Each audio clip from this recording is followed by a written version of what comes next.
নবী মুহাম্মদ রাসূলুল্লাহ সাল্লাল্লাহু আলাইহি সাল্লাম এক হাদিসে বলছেন যে আলা আদুল্লুকুম, আমি কি তোমাদেরকে বলে দিব, আমি কি তোমাদেরকে জানিয়ে দিব সবচাইতে বেশি গুনাহ মাফ করে দেয় কোন জিনিস, কোন কাজ করলে গুনাহ মিটে যায়, সেটাকে বলে দেব। ক্বালু ইয়া রাসূলুল্লাহ নাম, সাহাবা আজমাইন বললেন জি বলেন। আল্লাহ রাসূল সাল্লাল্লাহু আলাইহি সাল্লাম বললেন ইসবাগুল ওযু আলাল মাকারিহি, কষ্টের সময় অসুবিধার সময় ওযু করতে মন চাচ্ছে না, ঠান্ডা শীত এরকম প্রচণ্ড সমস্যার সময় যদি কেউ ওযু করে, তাও আবার পূর্ণতার সাথে। পূর্ণতার সাথে কেন? সাহাবা আজমাইন এক যুদ্ধে গেলেন, ওযু করলেন, ওযু করার পরেও দেখা গেল কোনো সাহাবীর পায়ের গোড়ালির ওইখানে 1 দিরহাম পরিমাণ শুকনা আছে। ওই জায়গার কারণে রাসূলের নজরে যখন পড়ল, রাসূলুল্লাহ সাল্লাল্লাহু আলাইহি সাল্লাম বললেন ওয়াইলুল লিল আকাব, ওই গোড়ালির ওখানে যাদের ভেজে নাই ওদের জন্য ওয়াইল নামক জাহান্নাম, ওদের জন্য ভয়ঙ্কর আযাব। ওযু করবেন তো ঠিক করে করতে হবে, কোথাও যদি শুকনা থাকে ঠিকভাবে যদি না হয়, রাসূলুল্লাহ যেভাবে করতে বলছেন ওইভাবে যদি আপনার ওযু না হয় সালাত হবে না। আল্লাহর নবী সাল্লাল্লাহু আলাইহি ওয়াসাল্লাম বলছেন লা সালাতা বিগাইরি তুহুরিন, সালাত হবে না ওযু ছাড়া।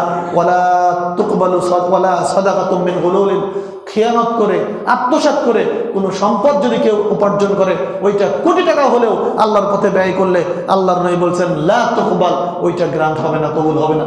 ঠিক অনুরূপভাবে কোনো আমল আপনি আমি যত সুন্দর করেই করি না কেন, সেইটা যদি রাসূলের দিক নির্দেশনা মোতাবেক না হয় তাইলে ওইটা পরিত্যাজ্য, ওইটা গ্রহণ হবে না।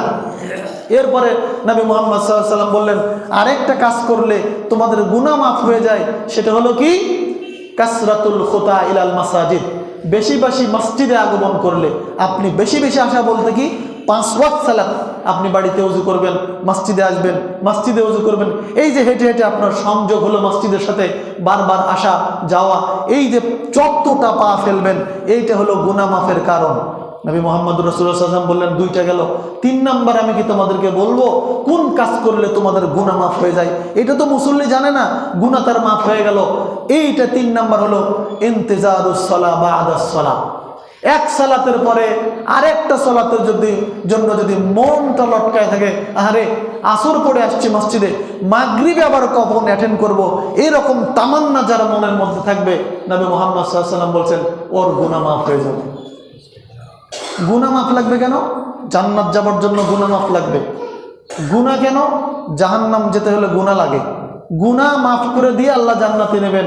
এই জন্যই আল্লাহ রাব্বুল আলামিন তার নবী মুহাম্মদ সাল্লাল্লাহু আলাইহি সাল্লামকে শেষ নবী করে, শেষ নবীর উম্মতের নবী করে, স্পেশাল নবী করে প্রেরণ করেছেন, যিনি আসছেন শেষে, কিন্তু সেদিন কিয়ামতের মাঠে তিনি থাকবেন সবার অগ্রে। সুবহানাল্লাহ। সেই নবীকে ফলো করবেন না, কাকে ফলো করবেন? ফলো আপনাকে করতেই হবে, কারণ আল্লাহ রাব্বুল আলামিন আসমান থেকে ওহী দিয়ে দিয়ে মুহাম্মদুর রাসূলুল্লাহ সাল্লাল্লাহু আলাইহি সাল্লামকে এই শরীয়তটা শিখাইছেন। এই শরীয়ত তিনি আমাদেরকে একেবারে যেইভাবে আল্লাহ তাআলা তাকে জানাইছেন, তিনি অনুরূপভাবে আমাদেরকে জানাইছেন। একটুও গোপন করেননি, একটুও মিস করেননি। আলহামদুলিল্লাহ। সেই শরীয়তটা ওভাবে মানতে হবে।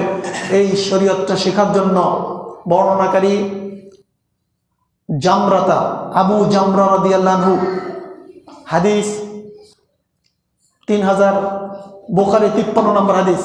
আবু জামরা রাদিয়াল্লাহু আনহু তিনি একজন সাহাবী। তিনি বলছেন আমি ইবনু আব্বাসের কাছে গেলাম। ইবনু আব্বাস রাদিয়াল্লাহু আনহুর কাছে আমি যাইতাম, বসতাম। কুনতু আকুদু মা ইবনে আব্বাস, আমি ইবনু আব্বাসের কাছে বসতাম। তিনি ইউজলিসানি আলা সারিরিহি, তিনি আমাকে তার খাটে বসাইতেন। একদিন তিনি আমাকে বলছেন আকিম ইনদি, তুমি আমার কাছে থাকো, হাত্তা আজআল লাকা সাহমান মিন মালি, যেন আমি আমার সম্পদ থেকে তোমাকে কিছু সম্পদ দিতে পারি। তার মানে তুমি আমার সাথে থাকলে আমি তোমাকে কিছু সম্পদ দেব। তিনি থাকতে লাগলেন। তিনি বলছেন আমি তার কাছে 2 মাস থাকলাম।